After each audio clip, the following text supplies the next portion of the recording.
I will be doing my presentation on Bob Dylan, who is a very well known civil rights activist.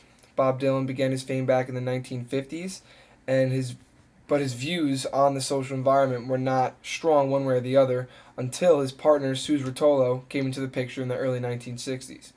Suze had a very strong personality, and it brought the best out of a young Bob Dylan, having met when she was 18 and he was 20.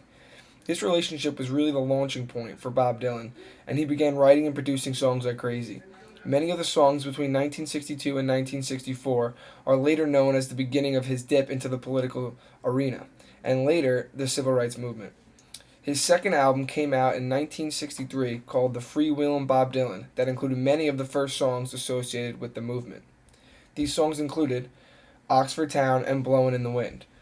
Bob Dylan did not stop with just producing albums and music, but he also continued to use his influence at rallies across the U.S., particularly in New York.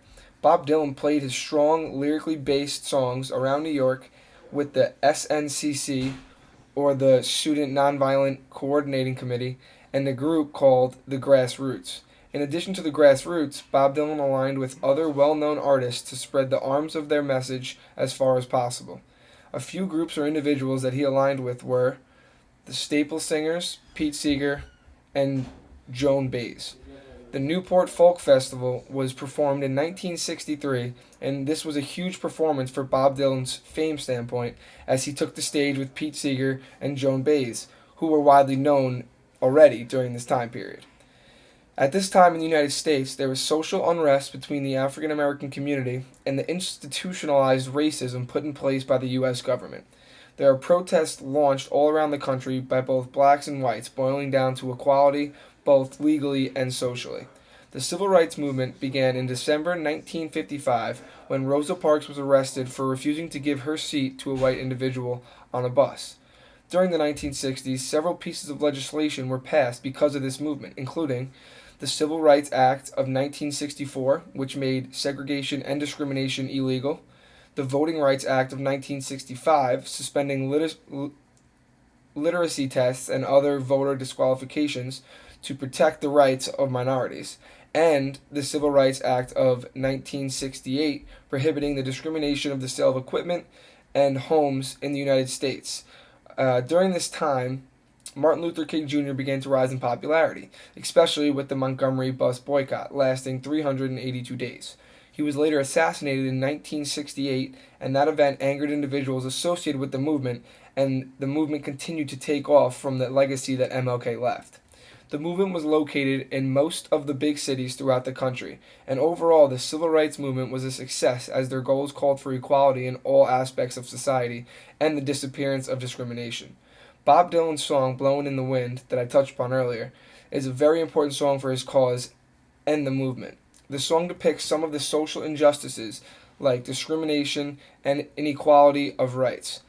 A line from the song, "How many roads must a man walk down before you call him a man?" speaks strongly to humanity and peace that people refuse to answer. It's one of the most famous quotes of all time regarding to the civil rights movement by subtly asking how many protests does it take to gain equal rights in the current society at the time.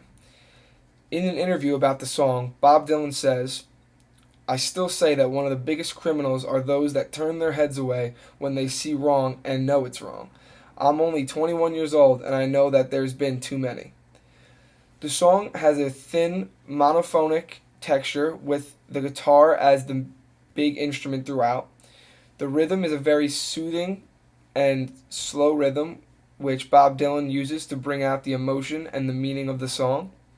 He also uses symbolism through his lyrics, especially including when he mentions a white dove, which is, of course, a universal symbol of peace. The timbre of the song is very deep and backed by a repetition of the notes on the guitar, and the dynamics of the song as a whole are low, but nevertheless, it is a very powerful song. I chose this artist because the civil rights movement was a time period of social unrest, but good ultimately prevailed. I do think that there is good in everyone, and if we work together as one people, we can accomplish nearly anything. Boundaries are the only things that hold us back from reaching the stars, and the more people that realize it, the better off the world will be for all of us.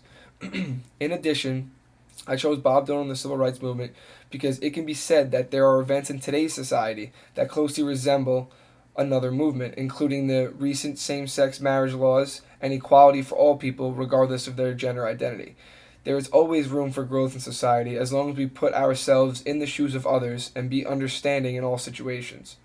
I have seen several friends who have battled and currently battling depression from an outside perspective, it's easy to say, "Oh, just be happy," or scrutinize their mindset of pessimism. But not until you truly sit down with someone battling the disease you will realize that it truly is a sickness, a chemical imbalance in the brain, which impacts your everyday life.